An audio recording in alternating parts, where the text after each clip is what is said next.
I'm going to be showing you top 25 vegetables everyone living with diabetes or insulin resistance should include in their meal every day, from the least helpful to the most powerful for blood sugar control and insulin sensitivity. Stay till the end, because number one vegetable is the vegetable that does what most diabetes drug cannot do. It heals insulin resistance from the root. Let's dive right into it. Hello, if you just see me for the first time, I'm Amara, aka the Mom Scientist, a biomedical scientist, a metabolic health researcher and coach, and the founder of St. Ethel Medical Diagnostics. The glycemic index of 15 and glycemic load of 1. Glycemic index measures how quickly the sugar contained in a meal get released into the blood. Food with glycemic index of 0 to 55 are qualified as low glycemic food, while food with glycemic index of 55 to 69 are moderate glycemic food, and food with glycemic index of 69 and above and food with glycemic index of 69 and above are qualified as high glycemic food, and they are sugar bombs. While glycemic load measures the sugar content of a food, the amount of sugar contained in a food, and is categorized almost the same way glycemic index is categorized. Food with glycemic load of 0 to 10 are qualified as low glycemic load, while food with glycemic load of 11 to 19 have moderate glycemic load, and those with 20 and above are sugar bombs. They have high glycemic load. Tomatoes are rich in lycopene, vitamin C and potassium. All these nutrients help reduce oxidative stress. Oxidative stress is a major trigger of insulin resistance, so tomatoes are very powerful in helping curtail a trigger of insulin resistance. You can use them in stews, sauces and salads. Research shows that lycopene lowers fasting glucose and improves insulin sensitivity by reducing inflammation. And if you're a man, tomatoes is one food you don't want to miss every day, because it helps improve prostate health. Aside improving insulin sensitivity by curtailing inflammation, tomato is also very good for maintaining and improving prostate health. The next is onions. Onions contain quercetin, a powerful compound that has been proven to help reduce insulin resistance and improve glucose uptake. And onions is a perfect substitute for Maggi. If you still use Maggi to cook your meals as someone living with diabetes or insulin resistance, onions is a perfect replacement for that. I made a video on powerful flavor enhancers you can use in place of Maggi. I'll leave a link to that video in the description of this one and somewhere on the screen. If you've been using Maggi to cook, it's about time you stop, because it's not good for your insulin sensitivity. The next is cucumber with a glycemic index of 15 and glycemic load of 1. Cucumber contains lots of water and fiber, but very low in sugar. Cucumber helps with both hydration and satiety. Cucumber help you get full faster. You can use it in salad, you can infuse it in water. Instead of drinking plain water, you can slice cucumber, immerse it in water and allow it to soak there for some minutes and then drink it. You can also eat it before meal to help slow sugar absorption. Cucumber is one vegetable that I usually recommend to my clients because it's very easy to use. Aside being hydrating, cucumber contains silica and potassium that help improve glucose metabolism and kidney health. So cucumber is a powerful vegetable that you should eat every day. The next is green pepper, packed with vitamin C and polyphenols, which help improve insulin sensitivity and reduce cortisol. Of course, I've shared on this channel how cortisol affects insulin negatively. So green bell pepper help reduce cortisol, which is a good thing for insulin sensitivity. The next is lettuce. Lettuce is rich in chlorophyll and folates, which support liver detoxification and glucose balance. You can use lettuce in salads or sprinkle it on your porridge. So the next one is celery. Celery contains apigenin, which is known to lower glucose and improve liver insulin sensitivity. In fact, research found that celery extract reduced blood sugar in diabetic rats. So celery is a wonderful vegetable you can include in your smoothie. 19. Spring onions. Spring onions contain a very powerful compound, allyl propyl disulfide, that mimics insulin action. By that, you should know that it helps your cell to take up glucose. So if you have not been using green spring onions to prepare your meals, this is your sign to start using it. You can use it in your sauce, you can use it in your stews, you can even include it in your porridge, you can even use it in your porridge. Number 18, garden egg. Garden egg contains niacin and chlorogenic acid.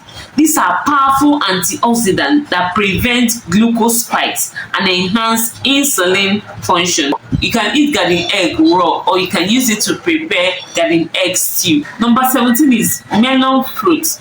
We call it ubogoro in eastern part of Nigeria. Many people don't know about this very vegetable. It's rich in soluble fiber, beta carotene and potassium, which helps support pancreatic function and blood pressure control. Number 16, ugu fluted pumpkin leaf. Ugu contains iron, magnesium and vitamin A. All these nutrients are vital for glucose utilization and insulin receptor health. A Nigerian study found that ugu extract significantly reduced blood sugar in diabetic rats. So ugu is a powerful vegetable that you can include in your meals every day. Number 15 is okazi leaf, a wonderful substitute for cocoyam. You can pound this and use it to make afang soup or vegetable soup. Okazi is loaded with antioxidants and omega-3 precursors that reduce insulin resistance and inflammation by supporting glucose uptake and improving liver detoxification. So okazi is a great vegetable you should eat every day. 14 is curry leaf. Curry contains moriyan and carbazole alkaloids, proven to improve insulin secretion and reduce blood sugar. You can use it in stews, you can use it in porridge. In fact, some Indian studies confirm that curry leaves help improve glucose tolerance and lower triglyceride. Of course, high triglyceride is one of the signs of insulin resistance. So curry leaf is great for improving insulin sensitivity. 13 is garden egg, rich in flavonoid and fiber. You can use it to make soup and you can actually eat it like that. Just wash it very well and eat the leaf like that. Number 12 is cauliflower. Cauliflower contains sulforaphane, a natural compound that has been shown to activate enzymes that lower fasting glucose. You can grate cauliflower to be in the form of rice, stir fry, and use it as rice and use stew to eat it. Number 11 is garbage. Garbage, especially the purple garbage, is rich in anthocyanin, vitamin K, and glucosinolates, which help regulate blood sugar and reduce oxidative stress. This is also very good. Cruciferous vegetables are also good for maintaining and improving prostate health. The next is spinach. Spinach is packed with magnesium, alpha-lipoic acid, and nitrate, all of which help improve insulin sensitivity. You can use it for smoothies, you can use it for soups, you can use it for sauce. A Harvard research study linked spinach intake to a 14% lower risk of developing diabetes. Number 9 is water leaf, extremely hydrating and rich in nitrates, vitamin C, and fiber that improve blood flow and glucose control. You can use it for soup, you can use it for your porridge, you can use it to prepare vegetable soups with ugu or afang, or you can use it for your porridge. Some people also include it in their stew. It is a wedu jute leaf. It contains polyphenols and vitamin E, which boost insulin receptor activity and lower inflammation. You can use a wedu you can use a wedu soup to eat amara or other low carb swallow. In fact, studies show that jute leaf extract improve glucose tolerance and liver enzymes. Number 7, bitter leaf. Bitter leaf contains benomyosite and some other very powerful compound that stimulates insulin secretion and lower fasting sugar.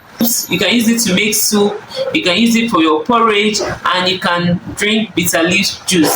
I made a video on how to use bitter leaf juice safely to lower blood sugar. I'll also leave a link to that video in the description of this one. Number 6 is uziza leaf. Uziza is loaded with pepperine, which enhances insulin receptor sensitivity and nutrient absorption.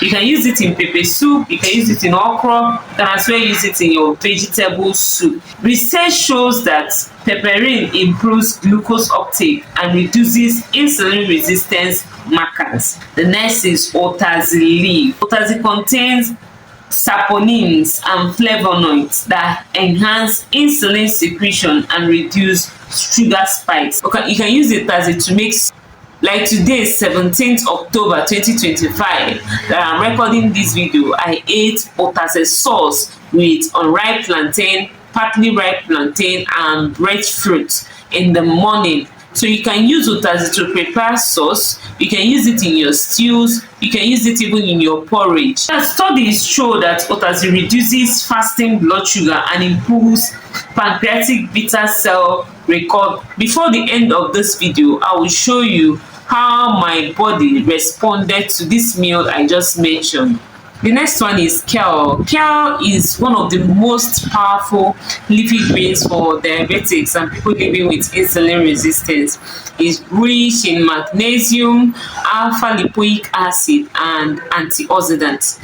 These are nutrients that help your cells respond better to insulin. You can use kale in salad, you can use it in your porridge, and you can use it in your sauce or stew. The next is broccoli. Broccoli contains sulforaphane, which targets the same pathway metformin target. So it is an insulin sensitivity gold, like is an insulin sensitivity banger. You should include it in your meal every day.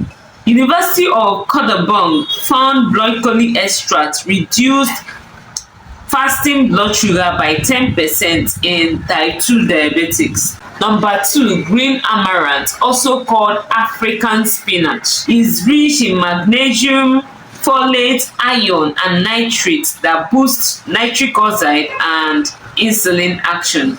You can use it in your porridge, you can use it to make stew, you can even use it to make sauce. Some Nigerian studies show that this very leaf improves glucose utilization and lowers cholesterol. So amaranth is a very great, you can even use it for smoothies. You can use amaranth to make smoothie, you can include it in your smoothie, you can include it in your salad. So it's a very powerful vegetable that you should actually eat every day. And the last one is scent leaf. Scent leaf is the ultimate insulin sensitizing leaf. It contains oregano and rosmarinic acid, powerful compounds that reduce inflammation, increase glucose uptake, and improve pancreatic health. You can use it in soups, you can use it in stews, you can use it in porridge, and you can also take the juice. I've not done research on how safe the juice of scent leaf is. I'm going to do a research on that and share the content right on this channel. If you're interested in learning how to use scent leaf safely to lower blood sugar, you should subscribe and tally along, because someday I'm going to share a video on that. So from today, start adding at least 3 vegetables from this list in your meals every day. This is the meal I mentioned. Otazi sauce, breadfruits, that's ukwa, and unripe plantain and partly ripe plantain. I prepared the sauce with otazi, African oil bean flakes, fermented leaf paste. I added lots of crayfish and onions. Okay, I added very little oil, but the fermented leaf paste is making it look oily because that one also contains some oil.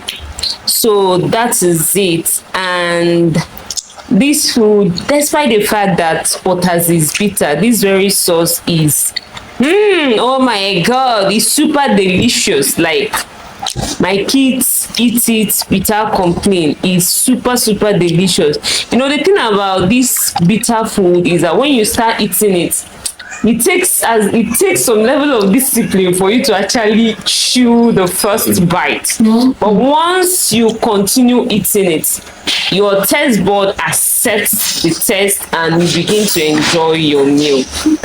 Those are the ingredients I used to prepare this sauce, and immediately after eating a large portion of the sauce, I had to use the remaining to eat my plantain, my unripe plantain. I ate more than half of the otazi sauce before I started eating my plantain with the sauce. Then after that, I ate my breadfruit okwa. After eating my breadfruit, I ate very little of the partly ripe plantain. So that was what I did, and that's the right eating order if you want to prevent sugar spike.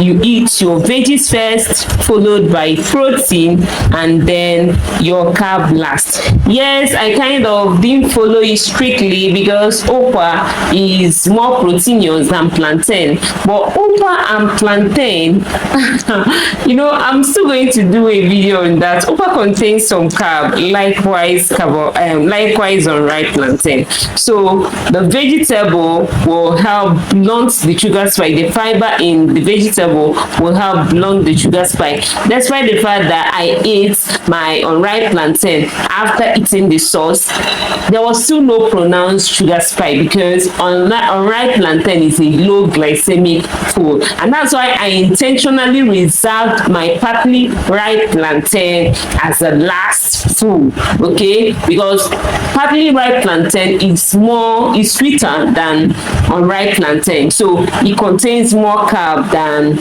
the breadfruit, okwa, and unripe plantain. So I had to eat it last. If you eat following this order, especially your veggies followed by protein and your carb last, you are going to spike less. You're not going to experience any pronounced spike. Normally, my fasting blood sugar level is usually around 80-85. I've never had a fasting blood sugar level of more than 85. I will show you my level after eating this meal. I didn't have any pronounced spike, and bear in mind that after eating, I did not sit at a place. I prepared for work. And normally what I do after eating any meal at any time of the day is to either walk for 10 to 15 minutes or to squat after every 45 minutes to help bring down the sugar level. Okay, what this kind of movement does for you if you move after meal is to open up your muscles to absorb glucose from your meal without the help of insulin. So if you are diabetic or insulin resistant, walking after meal or moving after meal is very critical if you want to prevent sugar spike. This is me swabbing my index finger to prick myself. I want to be ready before 9:35. Wow. So you allow it to dry, then I'm about to prick myself.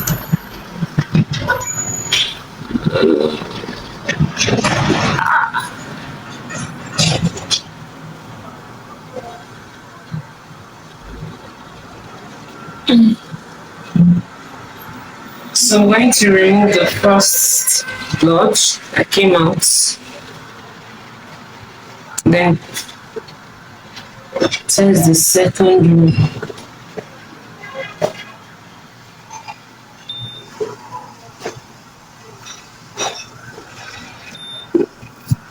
$91. So 91 is what I got.